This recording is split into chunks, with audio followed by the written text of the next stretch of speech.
Assalamualaikum warahmatullahi wabarakatuh. Cerita ini memiliki background tahun 1941, tepatnya 80 tahun yang lalu. Di desa tersebut ada sebuah tragedi pembunuhan. Pembunuhan seorang penari ronggeng. Konon katanya penari ini dibunuh demi menutupi sebuah aib. Banyak versi yang menjadi dasar cerita ini berkembang luas di kalangan masyarakat. Tapi bagaimanapun versinya, kisah pembunuhan penari ronggeng Fatimah sangat melegenda. Karena konon semasa hidupnya, Fatimah juga merupakan seorang ginduk. Sebelum kita masuk ke latar belakang sosok Fatimah, di sini aku ingin menegaskan bahwa akan ada beberapa nama yang akan kita samarkan. Begitu juga dan asal dari cerita ini sendiri.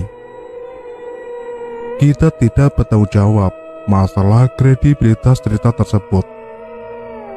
Karena sewaktu kita share di Google, tak ada satupun blog atau artikel yang membahas tentang ini.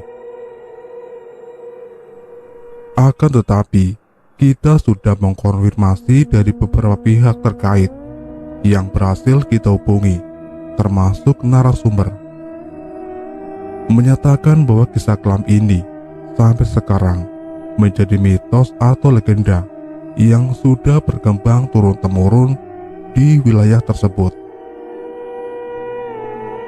Kisahnya tidak pernah naik ke permukaan media karena sudah tak ada lagi orang yang berani membahas cerita ini, apalagi menyebut namanya. Fatimah adalah seorang gadis muda berparas cantik dan berbadan aduhai. Selain memiliki paras yang cantik, Fatimah juga memiliki suara melengking layaknya seorang sinden. Orang tua Fatimah adalah seorang petani. Fatimah anak pertama dari 2 bersaudara. Dia memiliki 1 orang adik perempuan yang bernama Winarsi. Meski saudara kandung, paras keduanya sangat-sangat berbeda. Begitupun dengan nasib mereka. Fatimah lahir di tahun 1910, sedangkan sang adik lahir di tahun 1914. Selisih usia keduanya 4 tahun. Setiap harinya Fatimah hanya membantu kedua orang tuanya bercocok tanam di sawah. Begitupun dengan nasib adiknya. Suatu hari tepatnya di tahun 1926, saat usia Fatimah menginjak 16 tahun, dia menyaksikan sebuah pertunjukan pentas seni tari di kampung atau desanya. Dia mengagumi setiap penari yang ada di sana. Parasnya nan elok dan tubuh mereka yang sangat-sangat gemulai. Di sana Fatimah bukan hanya menyaksikan, dia juga pelan-pelan menirukan setiap gerakan yang dilakukan oleh penari-penari itu.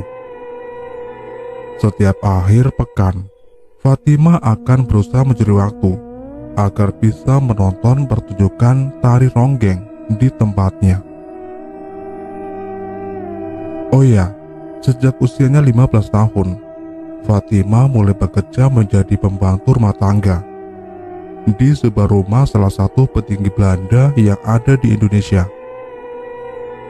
Karena pada saat itu, Indonesia masih di bawah kekuasaan orang Belanda. Dulu hiburan masyarakat sekitar adalah menonton pertunjukan tari seperti ini.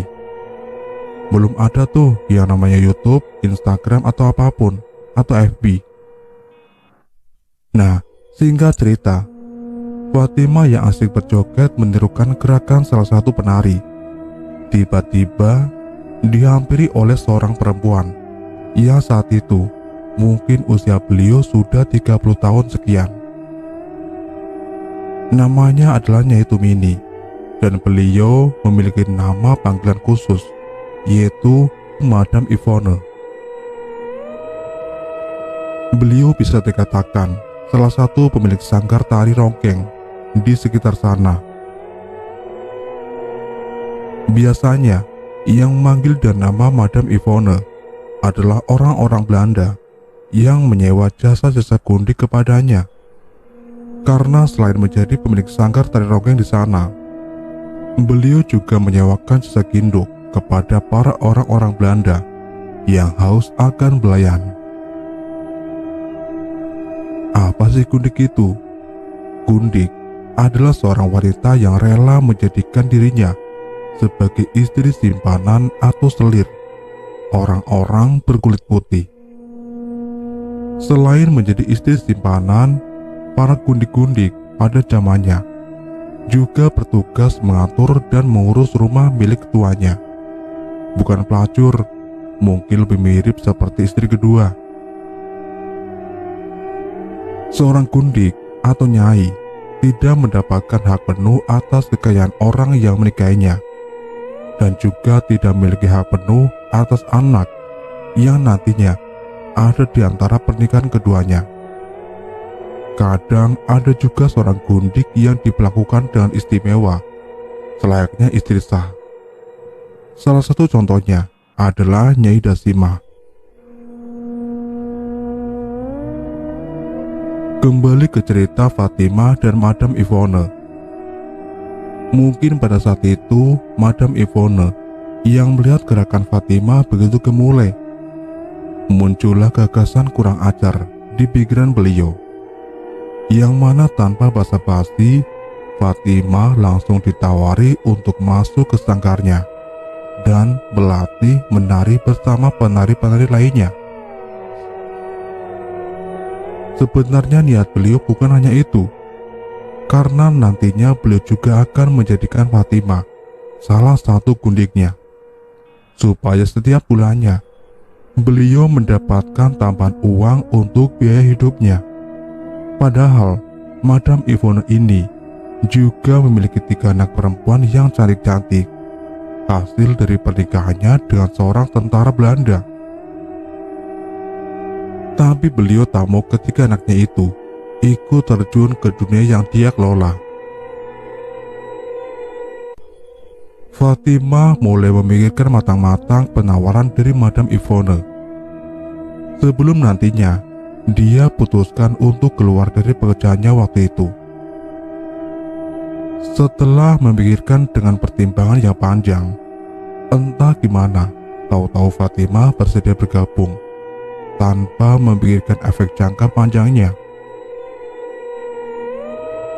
Menurut informasi dari para orang tua di desa ini, Fatima mulai bergabung dengan sanggar tersebut sekitar tahun 1928. Butuh sekitar 2 tahun lamanya Fatima untuk mengatakan kata iya dan saya mau.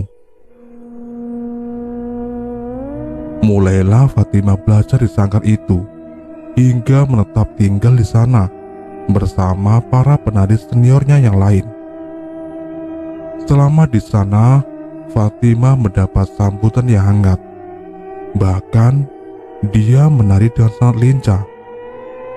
Semakin hari, gerakan Fatima terlihat sangat gemulai dan mempesona. Sama sekali tidak ada persaingan di antara para penari ini. Mereka semua menari selayaknya penari grup. Jadwal mereka adalah setiap akhir pekan. Kadang juga diundang ke desa-desa lain. Menurut informasi yang kita dapat dari masyarakat sekitar, khususnya masyarakat yang percaya legenda tersebut, mengatakan kalau Fatima kemungkinan juga memakai susuk seperti penari yang lain. Karena mereka yang mengaku mengenal Fatima yang sebelumnya merasa ada perubahan dalam wajah Fatima, terlihat seperti berseri-seri dan memikat siapapun. Bukan suatu hal tabu jika di antara orang-orang yang mengetahui profesi tersebut memakai susuk. Hal itu sudah dianggap wajar dan lumrah. Baru beberapa minggu bergabung di sanggar tersebut, Fatimah pulang ke rumahnya untuk menengok kedua orang tuanya dan juga adik perempuan satu-satunya. Fatimah pulang tak hanya dengan tangan kosong. Dia juga membawa baju-baju bagus dan beberapa uang untuk orang tuanya. Kedatangan Fatimah ke desa tempat tinggalnya sempat menghebohkan para tetangganya. Soalnya, penampilan Fatimah juga sudah berubah. Setiap ditanya, Fatimah selalu menjawab kalau dia bekerja sebagai penari ronggeng biasa yang setiap akhir pekan manggung di beberapa desa untuk menghibur masyarakat setempat. Banyak tetangga Fatimah yang berpendapat kalau dia bukan hanya sebagai penari, melainkan sebagai seorang gundik. Secara paras Fatimah sangat cantik untuk standar wanita-wanita pada tahun segitu. Tapi Fatimah tidak terlalu menggubris omongan-omongan tetangga sekitar mengenai dirinya. Yang ada dalam pikirannya, dia hanya ingin mengangkat derajat kedua orang tuanya tanpa harus bekerja susah payah di hari tuanya kelak. Terus dan terus Fatimah mengirim uang ke orang tuanya, sekaligus pulang menjenguk setiap bulan sekali. Hingga rumah reot Fatimah saat itu sudah berubah menjadi rumah layak huni. Fatimah juga membelikan 2 hektar lahan untuk adiknya Narsi.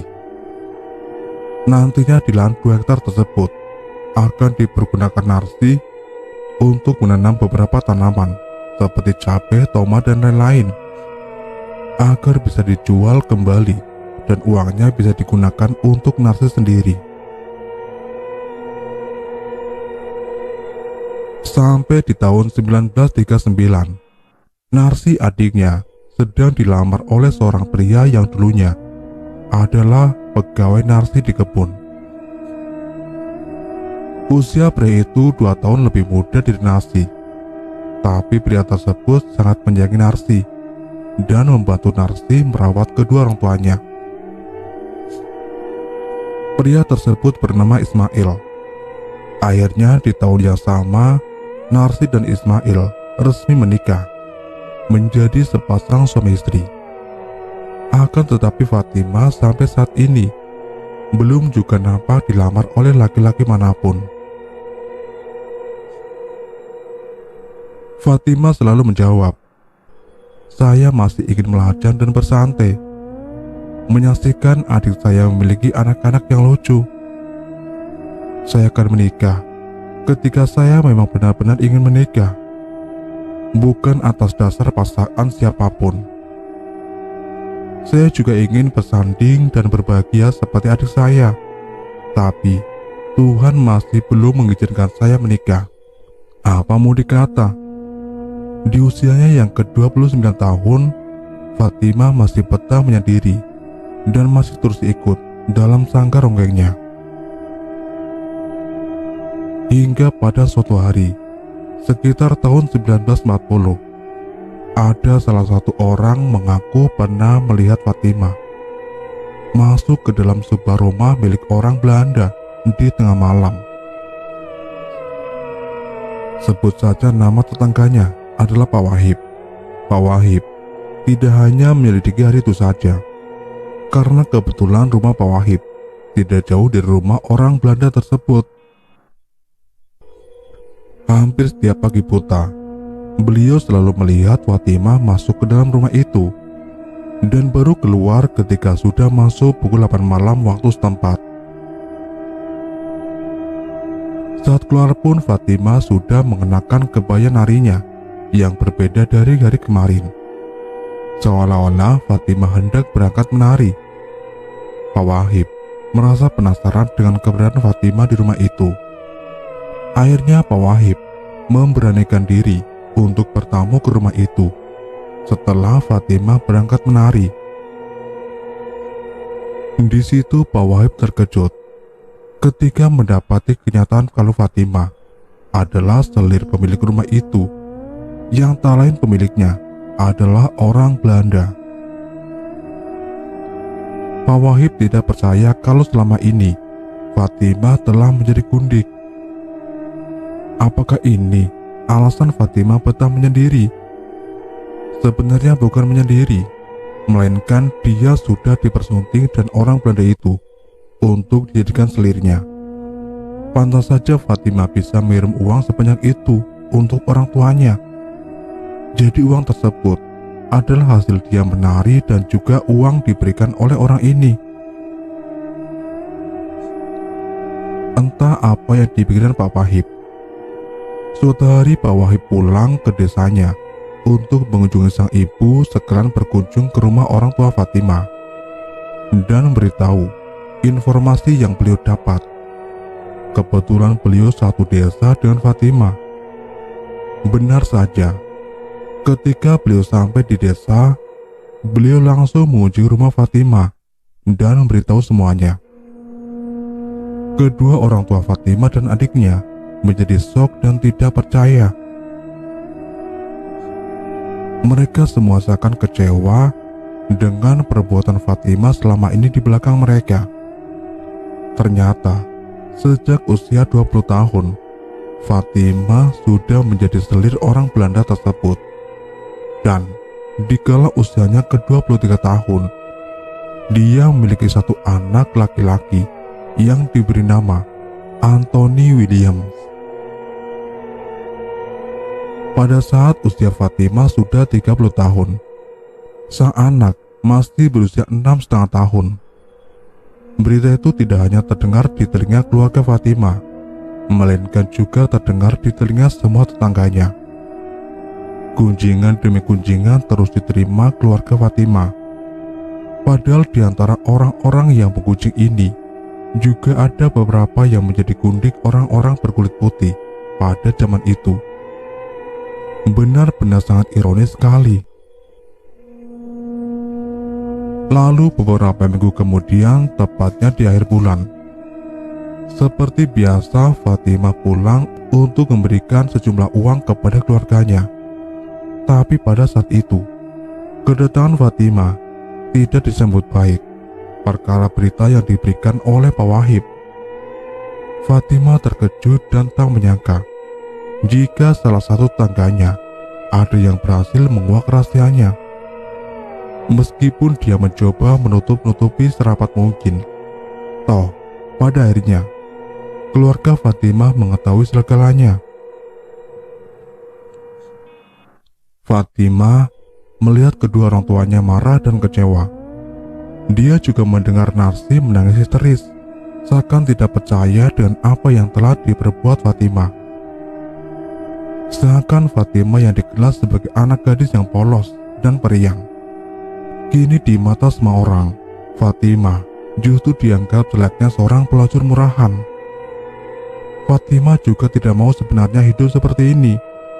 Dia terlanjur dan terjebak di bawah tekanan Madam Yvonne. Andai dia tahu akhirnya seperti ini, dia juga tidak ingin rasanya waktu itu menerima bujuk rayu manis dari Madam Yvonne. Di sisi lain, dia juga sudah terlanjur jatuh cinta dengan orang Belanda ini dan memiliki seorang anak yang sangat tampan, berwajah khas bule. Fatimah ternyata pernah tidak pulang selama 7 bulan lamanya, dan setiap bulannya Madam Yvonne yang mengirimkan uang untuk orang tua Fatimah. Di mana Madam Yvonne bilang kalau Fatimah harus pergi ke Batavia, yang sekarang dikenal dengan nama DKI Jakarta, untuk menari di sana. Padahal aslinya saat itu perut Fatimah sudah terlihat buncit karena sedang hamil. Orang tua Fatimah tidak bersedia mendengar alasan apapun dan langsung mengusir Fatimah dari rumah. Mereka juga minta Fatimah untuk tidak lagi menemui mereka kembali, dan mereka juga tak mau menerima pemberian apapun dari Fatimah. Fatimah tidak bisa berbuat apa-apa, dan dia tahu kalau dia salah. Fatimah yang malang hanya bisa menangis dan lalu meninggalkan rumahnya. Begitupun dengan orang tua Fatimah yang merasa sakit mengetahui fakta yang sebenarnya. Semenjak hari itu, Fatimah tak lagi berkunjung ataupun memberi uang kepada keluarganya. Fatimah menghabiskan waktunya hanya dengan tuanya dan mengurus anaknya. Kalau malam, Fatimah akan pergi ke sanggar untuk menari dengan teman-temannya. Tak terasa Natal tahun 1940 tiba. Fatimah nampak membantu tuannya menyiapkan segala perlengkapan Natal. Bahkan Fatimah sampai rela absen menari hanya demi membantu sang tuan menyiapkan Natal di rumah tuannya. Kita bisa melihat betapa besarnya rasa sayang Fatimah kepada tuannya ini. Natal pun telah berlalu dan Fatimah menari kembali seperti biasanya. Akan tetapi, kemalangan menimpa Fatimah. Ternyata, pas di malam Natal, semua istri-istri para orang-orang Belanda ini tiba di Batavia, termasuk istri dari tuannya Fatimah. Fatimah yang tidak tahu apa-apa akhirnya itu menjadi korban. Kenapa bisa gitu? Soalnya, sang tuan takut ketika istrinya tahu kalau selama dia di Indonesia ternyata memiliki selir. Karena sang tuan tak ingin melepaskan istrinya. Secara istrinya adalah seorang berketurunan bangsawan. Jelas tuannya lebih memilih sang istri sah ketimbang Fatimah. Kejadian naas pun menimpa Fatimah, tepatnya di hari Selasa, 30 Desember 1940. Fatimah dan sanggar seni Madam Yvonne mendapat undangan di salah satu desa yang tak jauh dari desa atau kampung tempat sanggar Madam Yvonne. Mereka dijadwalkan mengisi acara pada jam 9 malam pada waktu setempat.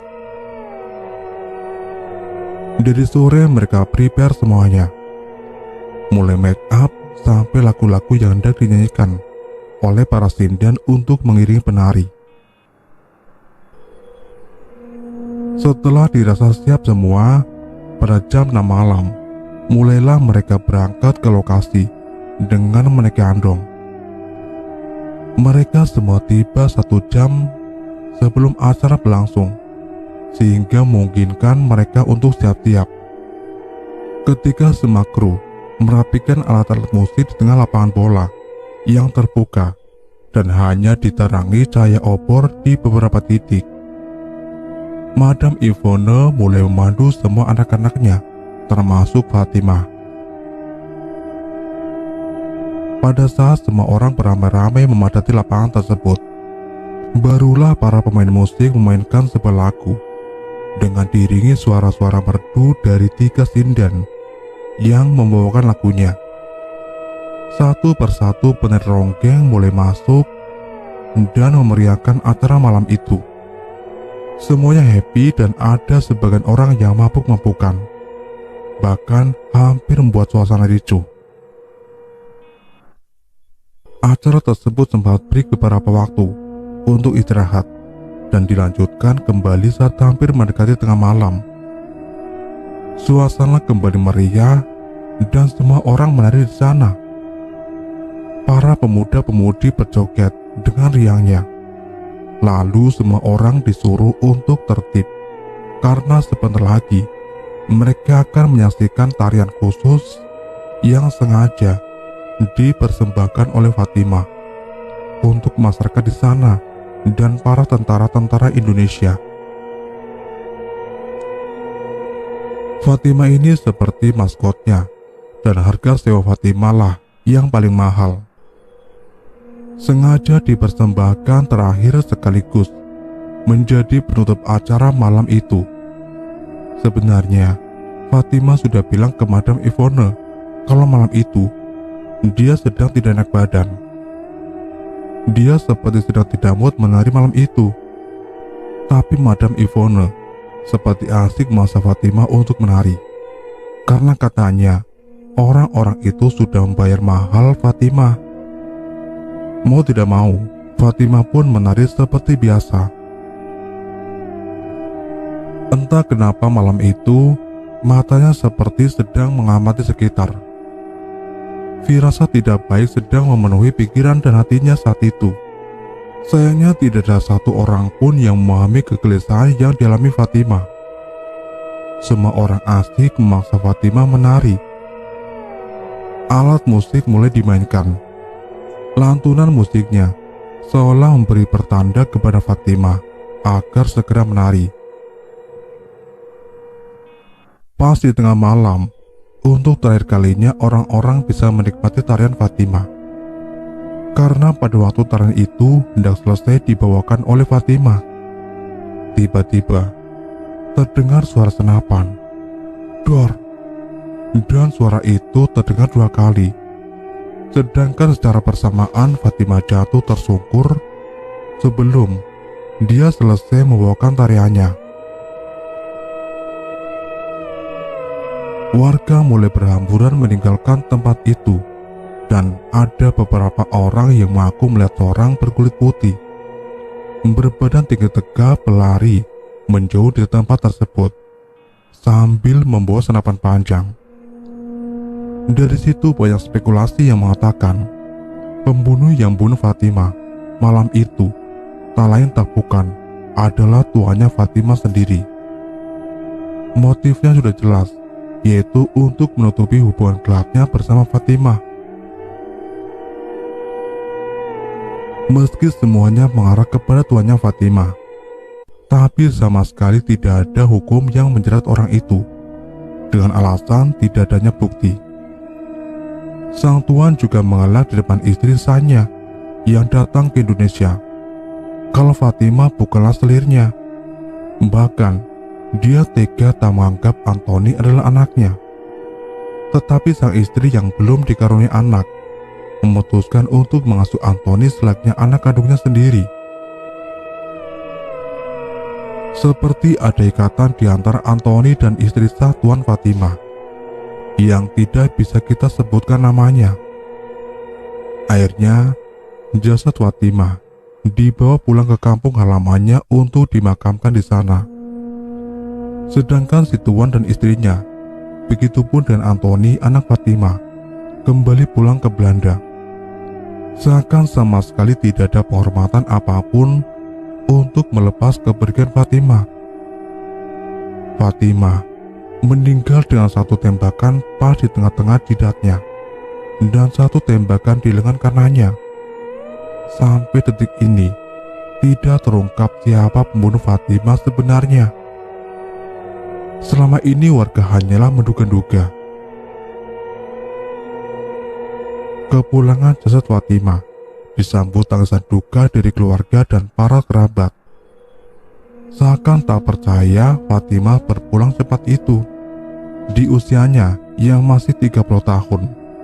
Tepat di malam tahun baru 1941, Fatimah mengembuskan nafas karena suatu insiden pembunuhan yang tidak pernah terungkap. Kalau sekarang kita bisa menikmati tahun baru dengan masak-masak bersama keluarga atau menyalakan api unggun bersama dengan teman-teman. Tapi di tahun itu, di desa tempat Fatimah menjadi sangat-sangat kelam dan mencekam atas berita kematian Fatimah yang mendadak. Semenjak itu juga, warga tidak lagi melihat Tuan Fatimah. Bahkan, rumah yang dulu pernah ditempati Fatimah sudah dibeli oleh masyarakat pribumi kalangan ningrat. Dan rumah itu masih ada sampai sekarang. Cuma sudah dibangun mewah, bahkan dijadikan rumah tinggal oleh sang pemilik baru. Kemungkinan di rumah itu juga terdapat kejadian-kejadian misterius yang ada hubungannya dengan kematian Fatimah. Ada yang bilang kalau di salah satu pohon mangga di rumah tersebut, jika malam hari kerap terdapat penampakan pocong dengan lubang di jidatnya. Itu berdasarkan kesaksian masyarakat sekitar desa tersebut. Sedangkan untuk penghuni rumahnya sendiri, justru mereka tidak pernah diganggu oleh makhluk halus apapun selama menempati rumah tersebut. Fatimah yang sempat ditolak kehadirannya oleh pihak keluarga, kini justru disambut dan ditangisi sejadi-jadinya. Keluarga bersedia menerima jasad Fatimah dan memakamkan jasadnya di TPU sekitar. Cuma ada kejanggalan pada jasad Fatimah. Dari rumah sakit sampai dibawa ke rumahnya, tubuh Fatimah selalu mengeluarkan nanah di bagian dadanya. Sudah diganti 2 kali kain kafan, tapi masih terus mengeluarkan nanah. Hingga dipanggillah seorang dukun karena merasa ada yang janggal dengan kondisi jasad ini. Begitu dukun datang, dukun itu berkata, "Cabut dulu susuknya, maka dia baru bisa dimakamkan."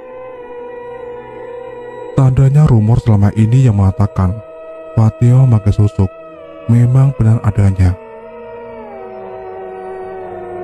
Sembari dibantu sang dukun, semua orang bantu proses mengeluarkan susuk itu dari tubuh Fatimah. Dukun itu terlihat mukul-mukul tubuh Fatimah dengan kepokan daun kelor yang dipegangnya. Jasad Fatimah yang sudah tidak bernyawa terlihat menggeliat-geliat, seolah sedang kesakitan. Tidak lama kemudian, keluar darah yang merembes dari kain kafannya, terutama di bagian dada. Fatimah terlihat meneteskan air mata, padahal sudah tidak ada nyawanya. Akhirnya, keluarga menggantikan kafan Fatimah dengan yang baru, dan 4 susuk yang berhasil dikeluarkan dari tubuh Fatimah dihancurkan oleh dukun itu. Lalu, jenazah Fatimah dimakamkan dengan selayaknya. Selang beberapa hari setelah pemakaman Fatimah, warga sekitar sempat diteror oleh sosok pocong yang wajahnya mirip sekali dengan Fatimah. Pocong itu tidak bersuara apa-apa dan hanya tiba-tiba muncul di tengah-tengah rimbunan pohon di pekarangan depan masing-masing rumah warga. Fatimah muncul dengan balutan kain kafan yang lusuh, wajahnya pucat dan jidatnya berlubang. Meski pocong Fatimah tidak berbuat apa-apa, tapi yang namanya manusia biasa tetap takut ketika berhadapan dengan sosok pocong. Tak ada yang tahu kenapa pocong yang menyerupai wujud Fatimah sering nampak berkeliaran di sekitar rumah warga. Karena hal itu tidak pernah terjadi sebelumnya di daerah sana. Sampai ada suatu warga yang mengaku didatangi sosok pocong Fatimah, di mana warga ini awalnya mendengar tangisan perempuan dari luar rumahnya. Bapak-bapak ini kaget, soalnya ini sudah tengah malam. Anak gadis siapa yang belum tidur jam segini? Dulu, listrik di kampung ini belum ada, dan penerangan sekitar hanya mengandalkan obor minyak. Bapak ini memberanikan diri keluar rumah untuk melihat itu suara siapa. Samar-samar bapak ini melihat ada sosok pocong berdiri di samping pohon pisang depan rumahnya.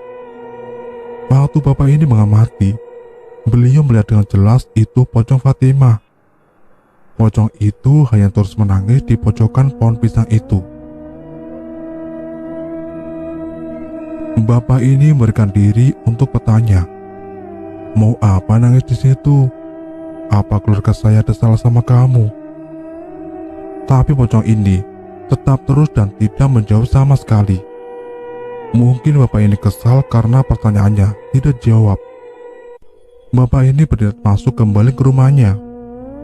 Begitu beliau hendak melangkah masuk, pocong Fatimah berujar, "Pak, tolong lepaskan tali pocong saya." Bapak ini yang awalnya berani, tiba-tiba mencut nyalinya dan memutar kepala untuk melihat ke arah pocong tadi. Ternyata pocong Fatimah kini sudah berdiri tepat di belakangnya dengan wajah yang pucat dan juga ada lubang di jidatnya. Bapak ini langsung lari masuk ke dalam kamarnya sampai tidak sempat menutup pintu rumahnya. Sedangkan dari dalam kamar, bapak ini masih mendengar suara pocong Fatimah yang menangis. Seolah-olah pocong itu sedang meloncat-loncat di dalam rumahnya. Tidak ada satu orang pun yang mempercayai cerita atau pengalaman pribadi bapak ini. Hingga satu persatu warga di sana, rumahnya mulai datangi sosok pocong Fatimah. Barulah rumah tersebut beredar luas, dan banyak warga yang meyakini kematian Fatimah masih belum usai perkaranya, sampai arwahnya menjadi gentayangan. Teror selanjutnya dialami oleh Mbak Mustika, bule dari Mas Fatur. Waktu itu bule Mas Fatur masih duduk di bangku SMP kelas 2. Hari itu berbarengan dengan puasa. Tante atau bule Mas Fatur seperti biasa sholat tarawih di masjid dekat rumahnya. Begitu pulang dari tarawih, ternyata beliau sudah ditinggal pulang duluan sama teman-temannya. Alhasil, beliau pulang sendiri dan waktu itu masih belum ada listrik. Listrik masuk ke desa ini sekitar tahun 90-an. Selama itu kalau malam warga sekitar mengandalkan obor atau lampu minyak. Bule Mas Fatur pulang ke rumah seorang diri sambil menenteng obor di tangannya. Lah, waktu itu bule Mas Fatur pulang masih menggunakan mukenanya. Pas di pertigaan jalan, bule Mas Fatur ini bertemu dengan salah satu teman cowoknya. Niat hati mau marah karena ditinggal, tapi temannya malah ketakutan melihatnya. Malah mengatai bule Mas Fatur adalah pocong. Ya, memang sekilas terlihat seperti pocong, apalagi pencahayaan hanya mengandalkan obor. Lantas bule Mas Fatur mikir, kan wajahnya pasti masih tidak jelas, masa dikira hantu. Bule Mas Fatur pun berpikir kalau temannya ini hanya bercanda agar tidak kena omel beliau. Tetapi semakin lama, tengkuk belakang leher bule Mas Fatur ini merinding dan dingin sekali. Untuk menoleh, beliau itu rasanya berat banget, seperti enggan menoleh ke belakang. Tidak berselang lama, tiba-tiba terdengar suara tangisan perempuan tepat di belakangnya. Kakinya seperti berat sekali digerakkan untuk melangkah. Belum selesai bule Mas Fatur menghadapi rasa takutnya, tiba-tiba suara tangisan itu diam. Lalu ada suara perempuan yang berbicara seperti ini. "Tolong lepaskan tali pocong saya." Beliau langsung shock dan tak bisa bicara. Beliau hanya bisa berusaha menoleh ke belakang untuk melihat siapa yang ada tepat di belakangnya. Begitu beliau menoleh, beliau melihat wajah perempuan yang berbalut kain kafan sedang menatap tajam ke arahnya. Yang terngiang di pikiran beliau sampai detik ini adalah satu lubang di jidat pocong tersebut. Bule Mas Fatur tidak bisa bicara apa-apa. Suaranya seperti tidak keluar. Dan begitu tubuhnya bisa digerakkan, beliau langsung lari sekencang-kencangnya sampai meninggalkan obor yang beliau pegang. Di tengah kegelapan malam itu, beliau terus lari tanpa melihat kanan kiri. Sedangkan suara tangisan perempuan itu tetap terus mengikuti langkahnya.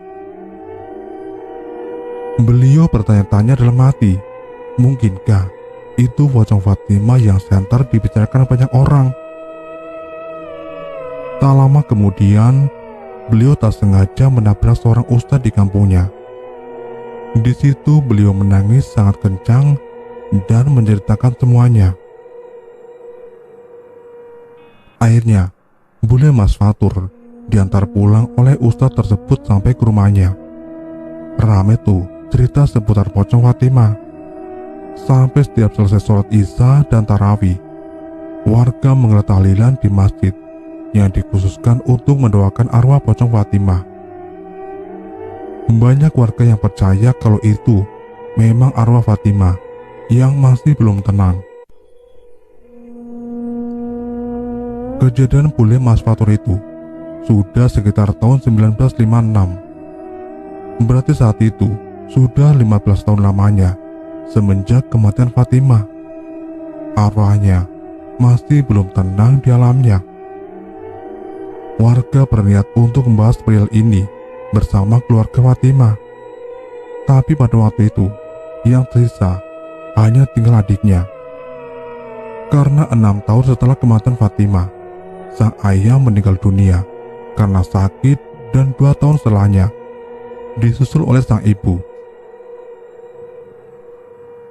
Jadi warga mulai minta pendapat kepada Bu Narsi. Kenapa arwah Fatimah masih gentayangan? Bu Narsi juga tak bisa menjawab apa-apa, karena susuknya Fatimah juga sudah dikeluarkan.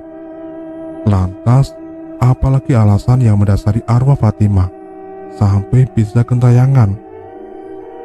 Bu Narsi juga bingung dan masih belum percaya dengan apa yang terjadi kepada Fatimah. Akhirnya, salah satu anak Bu Narsi yang bernama Pak Dayat mencoba beri ide. Sebenarnya ini ide ditentang sama Bu Narsi. Berhubung tidak ada cara lain, akhirnya Bu Narsi setuju. Apa itu? Yaitu membongkar kembali makam Fatimah guna mengetahui sesuatu yang belum diketahui masyarakat pada waktu itu. Tentunya, sesuatu itu berkaitan dengan seputar arwah Fatimah yang bergentayangan menjadi pocong. Apalagi arwah Fatimah meminta untuk dilepaskan tali pocongnya. Dan di pikiran Pak Dayat waktu itu, mungkinkah tali pocong Fatimah belum dilepas saat dimakamkan? Jika benar begitu, berarti itu adalah kunci jawaban dari semua pertanyaan warga selama ini. Warga mulai berembuk untuk menentukan tanggal pembongkaran makam Fatimah. Para sepuh desa tersebut juga turut disertakan pendapatnya, dan akhirnya ketemulah hari yang disepakati banyak orang, yaitu di mana Fatimah meninggal dunia. Mas Fatur lupa soal penanggalan Jawanya. Yang Mas Fatur ingat hanyalah harinya, yaitu hari Selasa. Kita persingkat sampai hari Selasa tiba. Semua orang nampak menyiapkan segala persiapan untuk mengeduk kembali makam Fatimah. Kegiatan itu berlangsung sesudah sholat maghrib. Warga berbondong-bondong mendatangi area pemakaman. Nampak makam Fatimah dipenuhi dengan cahaya obor di samping-samping makamnya. Di sebelah kanan kirinya adalah makam orang tua Fatimah. Bu Narsi tak kuasa menahan tangis manakala makam sang kakak dibongkar malam itu. Beberapa orang mulai terlihat mengeduk tanah dengan cangkul.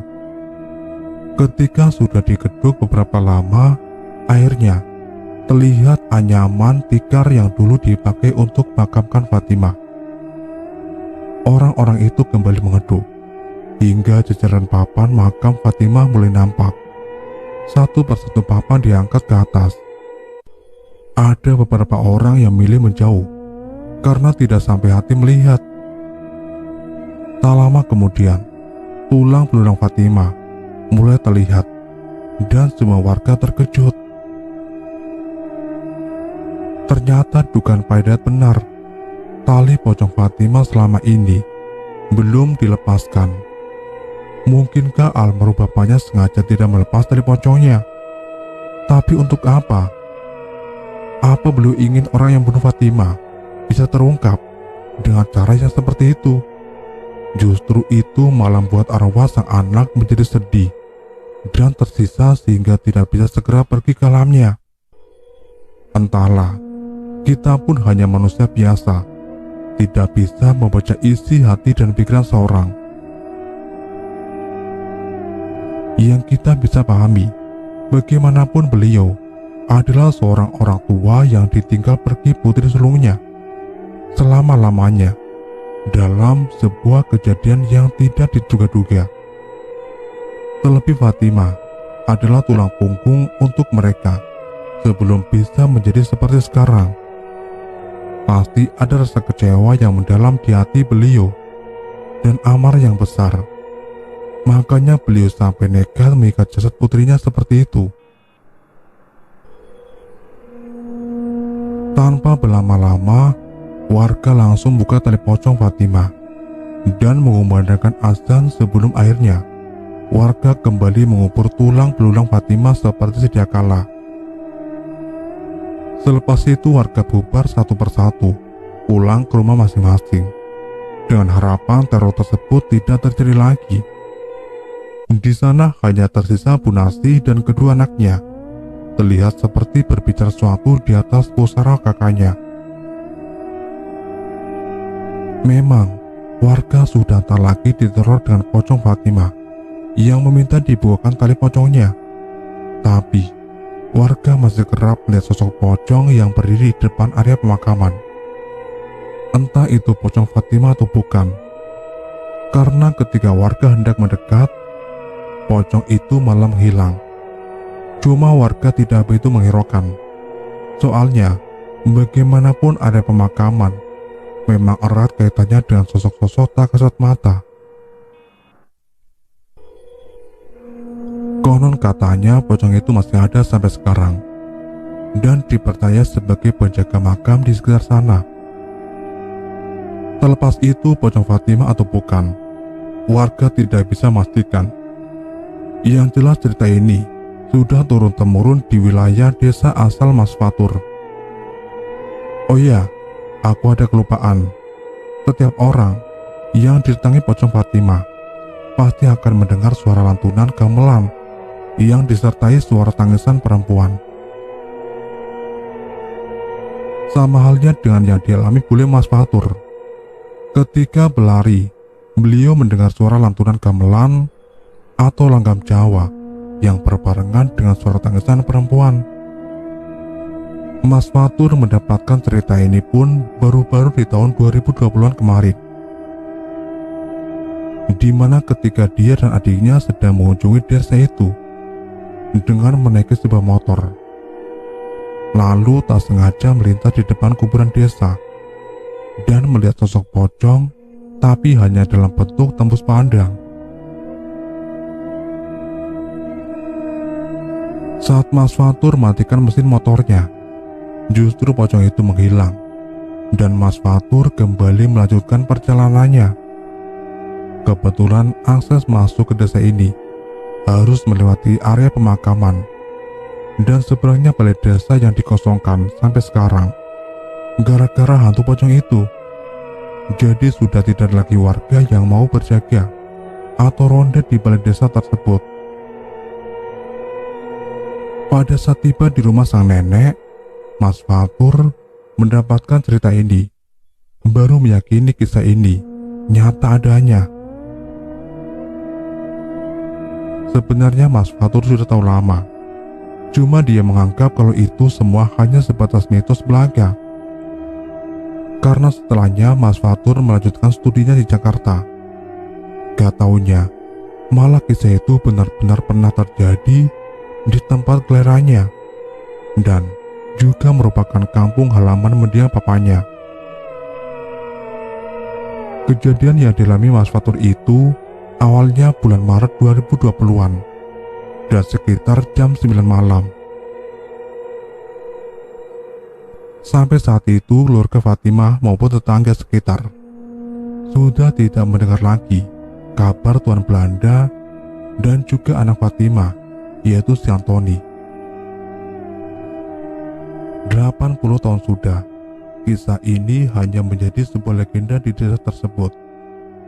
Sebelum akhirnya Mas Fatur menceritakan hal itu kepada kita, bahwa sesungguhnya masih banyak kundik-kundik di luar sana yang memiliki nasib kurang beruntung. Salah satu